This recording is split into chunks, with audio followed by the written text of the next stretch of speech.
Well, good afternoon, everyone.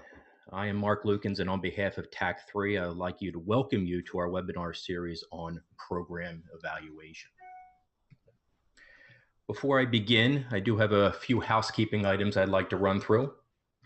First of all, as many of you may know, this is the first in our series on program evaluation. This is Evaluation 101. We have dates and times announced for 201 and 301 in the series, so please visit tac3.com/u to sign up for those additional sessions. In addition, during the course of the presentation today, if you have any questions, you might take those questions into the question and answer panel that is part of the webinar platform. We will answer all questions at the end of the presentation today. Just so you are aware, we are recording the presentation today, and after today's session, probably within the next couple of days, we will have the recording live up on our YouTube page if you are interested in viewing it at a later time.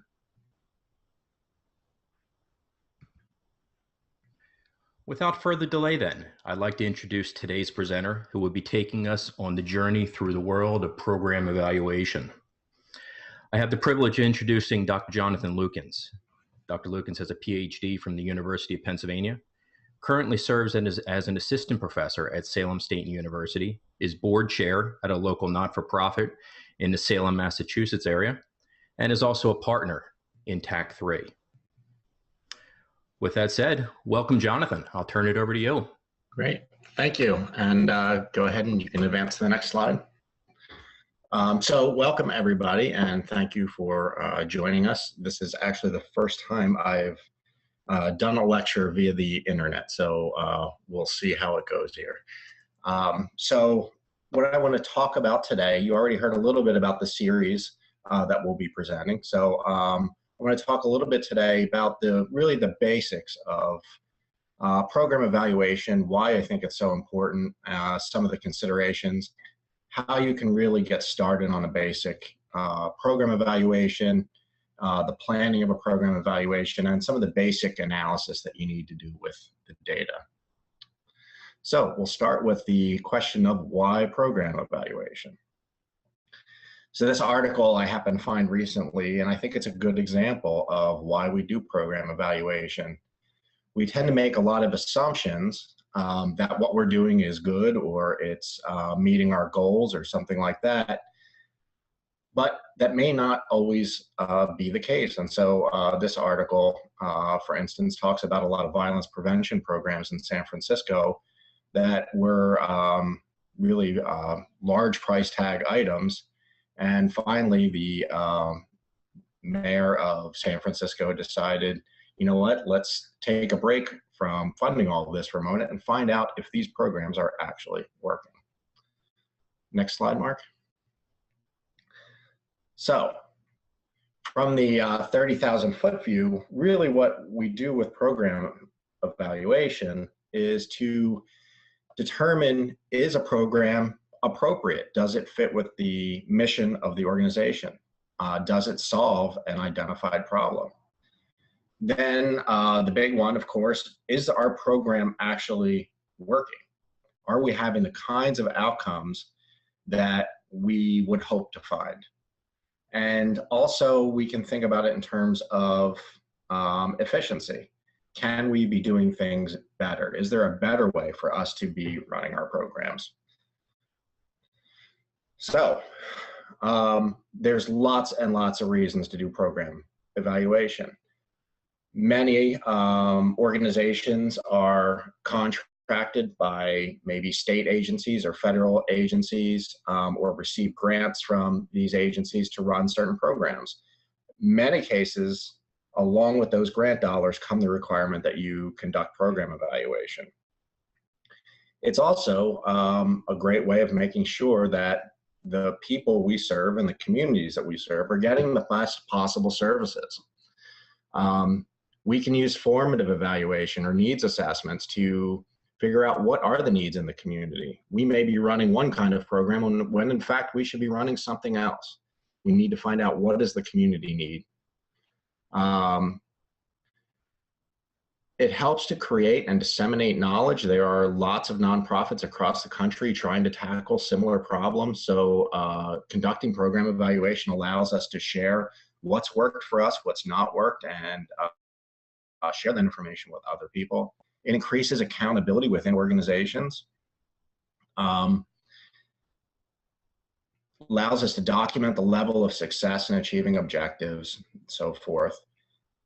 One of the other big things that it does is it demonstrates to your funders and to future funders the value of your programming. The data that you collect doing program evaluation is very effective in marketing, or can be very effective in marketing your organization to others. Next slide, please, Mark. So a couple of our key terms here for today. Program evaluation, since I'm talking about it, is simply a form of appraisal using valid and reliable methods to examine the process or outcomes of an organization or of a program. So we can think of evaluation in two ways. We can think of formative evaluation. This is what we often call a needs assessment, and we will have a special webinar just on the topic of needs assessment in the future. And needs assessment are a way of going out into the communities that your various organizations serve and figuring out what kind of programs do they require. On the other side, we have what's called summative evaluation, and that's mostly what we'll be focusing on today. And summative evaluation is assessing program impacts and effectiveness. What are the outcomes? And then lastly, one of the other things we can think about is fidelity. What's the degree to which a program is implemented? Are we actually doing a program the way we say we're doing it? Are we delivering the numbers of services that we're supposed to be delivering? So that's what we call fidelity. Now, before I get started into the nuts and bolts of how you actually conduct an evaluation, I want to start by talking a little bit about some of the ethical considerations. So always remember, when you're doing a program evaluation, your clients of your organization must agree to participate in the evaluation, and it must be completely voluntary. So we need to have some kind of informed consent. We want to do our best to protect the confidentiality or of our information, or to protect the anonymity of the clients who have given us information. We may want to involve oversight from an institutional review board. And we want to be particularly careful when we're doing evaluation with special populations, children, people with diminished capacity, prisoners, people who are very easily coerced. So some more ethical considerations. You, generally speaking, want to avoid the use of deception when engaging in program evaluation and research. You need to think about, if you are asking people to give some of their time to your program evaluation, are you going to compensate them for it? Are you going to give them some sort of incentive? Are you going to pay them to sit down and give you information? And you need to be careful. We never want to be coercive. Of course, we never want to threaten somebody by saying, well, gee, if you don't participate in our evaluation, I guess you just can't be in our program anymore. And you want to avoid undue inducements. That is, offering somebody something that makes it very, very difficult for them to say no. Later in the series, in fact, I believe it's the last in the webinar series, I will talk a little bit about very sophisticated evaluation designs, including randomized controlled trials. And there's some controversy there. What should constitute a control group? In a lot of cases, a control group could be a group of people who do not receive services. And is it ethical to ever deny people services? So next thing I want to talk about are some of the feasibility considerations. Program evaluation really sort of runs a gamut from very, very simple to very, very complicated. And when you're planning out your program evaluation, you need to be very thoughtful about what are the resources you have within your organization to actually conduct an evaluation. So number one thing you're going to be concerned with is going to be cost, of course. And cost could include the staff time needed to conduct an evaluation. This could include things like incentive payments. So incentive payments, for instance, I conducted an evaluation of a Housing First program. Housing First programs are for homeless men and women with major mental illnesses, often comorbid substance abuse disorders. And we were conducting a pretty intense evaluation. And in order to get people to come in and talk to us and give us information, we paid them $25 each time they came and spoke with us. When you have a program with 200 participants and you're collecting data every 6 months, those $25 incentive payments can add up very quickly. So you need to think about that. And of course, you need to think about what you're going to need to pay for an outside consultant to come in to help you set up an evaluation, to help you conduct an evaluation, or to help you with the data analysis. You're gonna have to think a lot about the time commitment. Does your staff have the time available to them to engage in the planning process? How much of their time is going to be taken up collecting data? And also the time of the clients or participants in your programs. How much burden are you placing on their shoulders by asking them to answer a bunch of questions, for instance? So you really need to consider what your internal resources are and your expertise. You may have people on your staff who have experience conducting research, and so they may be able to help you put something together. If you don't have those internal resources, then you're going to have to look for somebody outside of your organization. And lastly, you need to think about what the impact is going to be on your clients. Sometimes evaluation can be very simple, doesn't take up a lot of time from the clients. In other cases, it may be quite demanding, and you need to think about whether or not how much of a burden you're putting on the client's shoulders. So, next part, how do we get started? Well, it's, I think, best when you're going into to start an evaluation is to really think big and work your way down from there. So we all work for organizations, of course, that have a very broad mission. But what you need to do is work your way from the mission down towards the concrete program goals. And that means taking the goals or objectives of your particular program. Could be an educational intervention, for instance, and taking those goals and translating them into concrete, measurable, specific objectives and outcomes. In a lot of cases, you may already be doing this. You may already be doing, if you're doing educational interventions, for instance, you may already be doing a pre-test, post-test, or something like that. You may be tracking data about your clients. So you may be collecting some basic information already. But what I find when I'm working with organizations to develop a program evaluation, the real challenge is moving from the very grand mission and goals of an organization down to the very, very concrete objectives that we can measure to show, yes, you're making progress, or no, you're not making progress. Next slide, please. So in addition to outcomes, that is, somebody got better, somebody got into permanent housing, something like that, we also want to think about the process. How did the people get there? What were the steps that led to the outcome that we're interested in? So I often call this peering into the dark, because in a lot of cases, research and evaluation tends to be very focused just on outcomes. Did somebody get better? Yes or no? Did somebody's grade point average increase? Yes or no?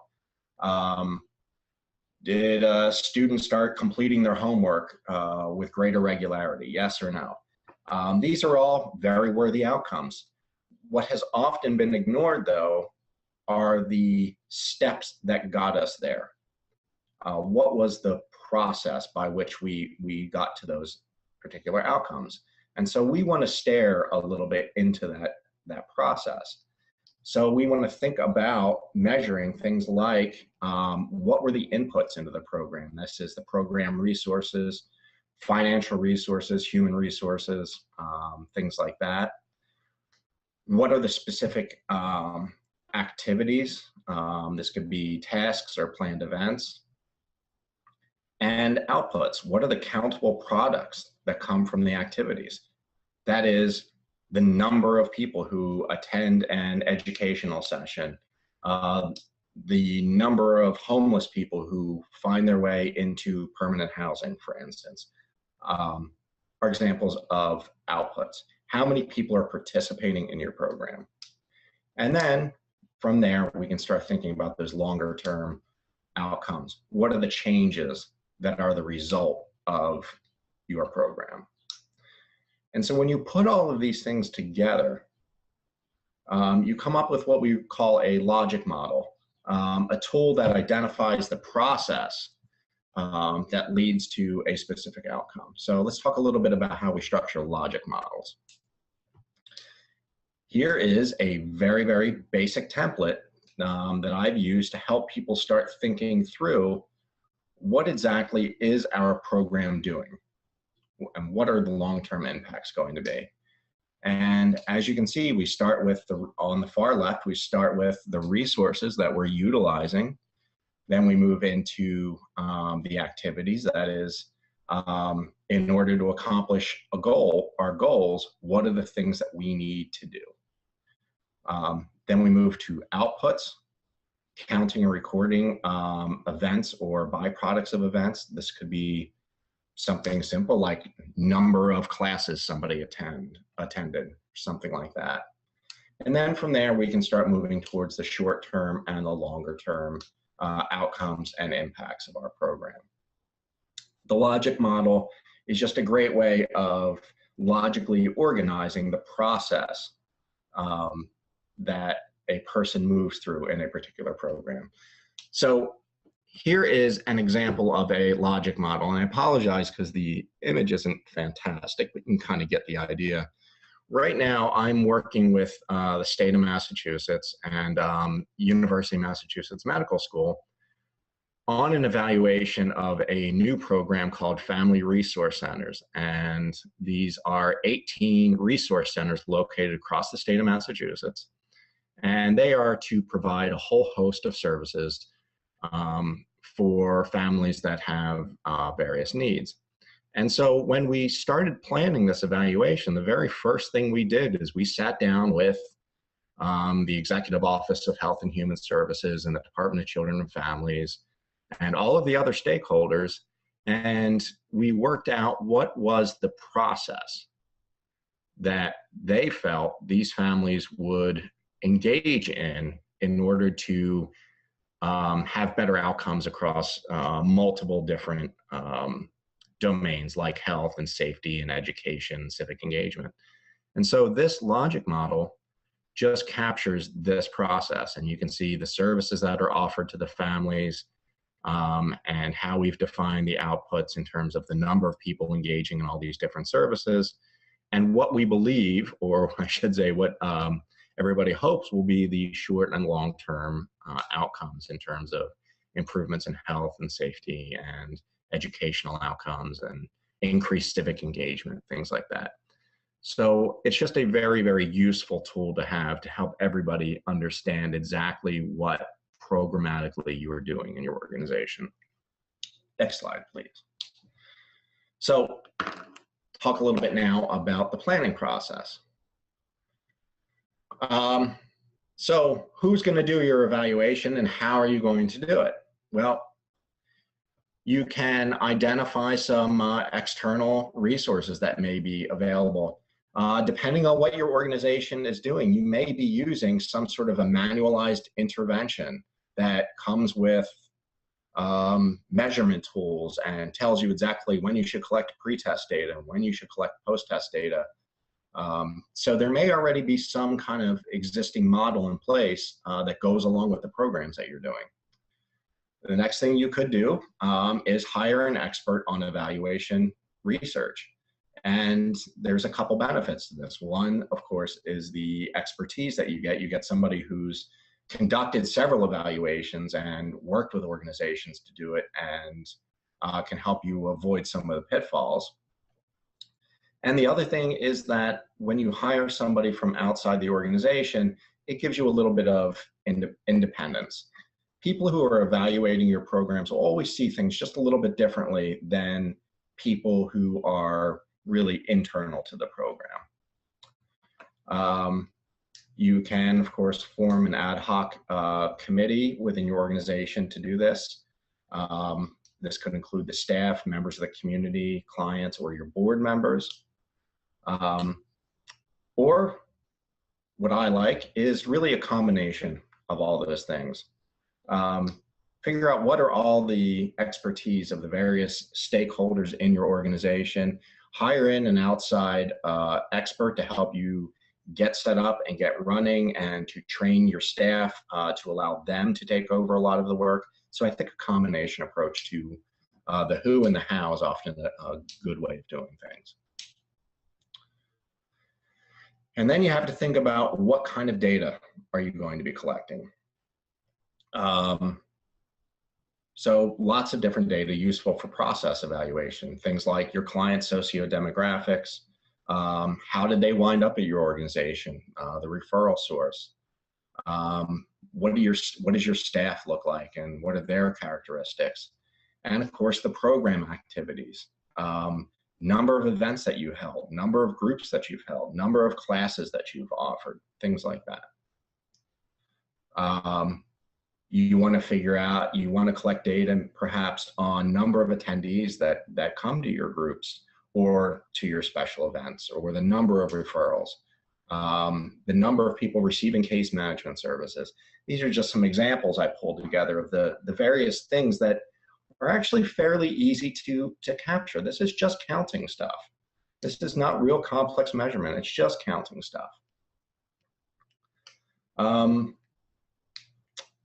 And then when you're thinking about the objectives of your program, again, you need to put these into quantifiable terms. So you may want to think about increase in the number of drug-free days, increase in the knowledge of a particular topic if you're doing educational interventions. I do a lot of work with homeless adults and in the mental health field. So one of the things we're always interested in is increase adherence to taking your medication, or how many days, months did you go and stayed out of the hospital, something like that. Did you see a reduction in your depressive symptoms? These, of course, are all going to be pretty specific to your programs and interventions that you're running, but these are just some examples. And then you may want to think about longer term objectives that you could track over, I don't know, 6 months or a year or even longer. Does somebody remain abstinent from drugs and alcohol for at least a year? Do you see an increase in GPA over several years? Things like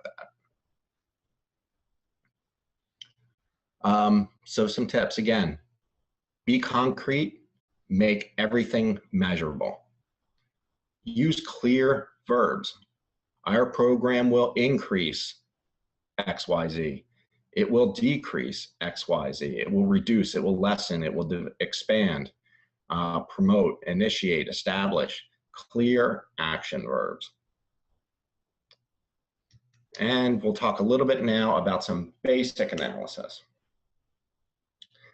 So I teach research methods and statistics at the graduate level. And one of the things I always tell my students, who are often very afraid when they start seeing the statistics textbooks, is that you don't need to do complex analysis to say something important about your data. You don't have to have very sophisticated analytical software in order to say something important. A lot of analysis can be handled using Microsoft Excel, which is also a great program for tracking your data. So in a lot of cases, a basic analysis may only be interested in some basic descriptive statistics, basic counts, how many people, mean, median, and mode. What was the average? What was the middle score? How many of each category? Standard deviation simply refers to how spread out are the data, how much variance is there. And a lot of this can be displayed in very easy to comprehend charts and graphs, and again, using Excel. Now, beyond basic descriptive statistics, you can start getting into inferential statistics. And we'll talk more about this in the next series, in the 201, when we get into a little bit more in depth in program evaluation. But you can start thinking about correlations. When one thing went up, did another go down? Or when one thing went up, did another thing go up? You can think about t-tests. Now, many of you may be familiar, you say, go to a continuing education lecture or something like that, and you will often be given some sort of a pre-test to test what is your level of knowledge on a particular topic. And then you'll sit and you'll hear the lecture. And then afterward, they'll administer the exact same test again, the post-test. And what you want to do is you want to see, was there a change in the average scores between the pre-test and the post-test? That's a pretty good indicator as to whether or not your educational intervention was effective. Well, the way you do that is by doing a t-test. Again, pretty basic statistical operation that with a little bit of research or a little bit of help from somebody who does them often are pretty easy to understand. And similarly, ANOVAs is another basic inferential statistical test. And again, all of these can be done using something basic like Microsoft Excel. Next slide, please. So next up, as I told you, the next program evaluation session, which is Program Eval 201, will cover a lot of what I covered today, but get much more in depth. So I'll talk a little bit more about analysis, and I'll talk a lot more about more sophisticated measurement techniques and more sophisticated evaluation design. And then the 301 through 501 will tackle very specific topics in program evaluation. And in addition, you can see we have coming up a webinar on the topic of development and marketing and branding. I'd be happy to take your questions. Wonderful. Thank you, Jonathan. There's actually one question that's been typed into the panel, and I'll read it for you. Okay. When should an organization consider doing program evaluation? Does the program have to be completed for it to be evaluated, or can it be evaluated in real time? Oh, that's a very good question. Ideally, you start thinking about program evaluation before you even launch a new program. That's the sort of ideal way that you would do it. Now, I know from experience that that's not always possible. I have done program evaluations where they have the FRC that the example I gave you earlier. We started that evaluation before any of the FRCs have even opened. So we're really sort of ahead of the curve. I have done several where I've jumped into programs that were already up and running. And so that is entirely possible. You know, and in terms of evaluation after the fact, if you've been collecting the data, you can certainly do the analysis afterward. It just, you may be kind of limited in the amount of data that's available to you. Ideally, you start your program evaluation planning before a program is started or while a program is getting up and running. Excellent. We do have another question, Jonathan, and that is, do you recommend organizations try this on their own, or would you recommend an organization talk to someone who has done it before? Yeah, you definitely want to. There are a lot of resources available. What you want to avoid, and I've unfortunately seen this happen, is, program evaluation research is a skill set like anything else. And it really does take a bit of experience to be able to get a good evaluation up and running. And unfortunately, what I've seen in some cases was that people have started evaluations and they've done so in earnest. They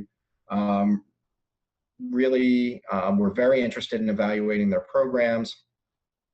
But what wound up happening was they would collect data, and then in the end, when they would go to analyze it, they would find that the data was just very flawed, or they didn't really measure what they should have been measuring, or what they measured really didn't relate in a meaningful sense to the projected outcomes of a program. So I, again, always see program evaluation. It's actually why I enjoy doing program evaluation so much. It's always a partnership. The folks who are working in agencies running programs are experts on their programs. People like me who do evaluation research have certain expertise in evaluation. When you put us together in the same room, that's when we're able to come up with a good evaluation plan. And it helps you ensure that if you're going to make the investment in collecting all of this data, that you're going to get something for it.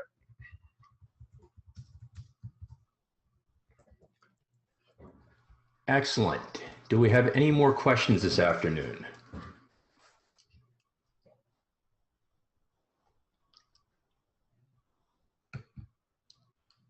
All right. I do see a question that came up in regard to an interest in additional information, how it might be relevant to an individual's organization. And please, if you'd like to learn more or have a offline conversation with Jonathan or myself, please feel free to contact us via the website. You can also reach us by phone at any time.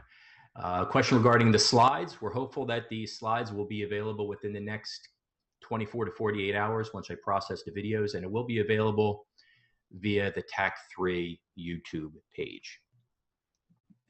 If there are no further questions today, we did go a couple minutes long, but I thank everyone for attending today.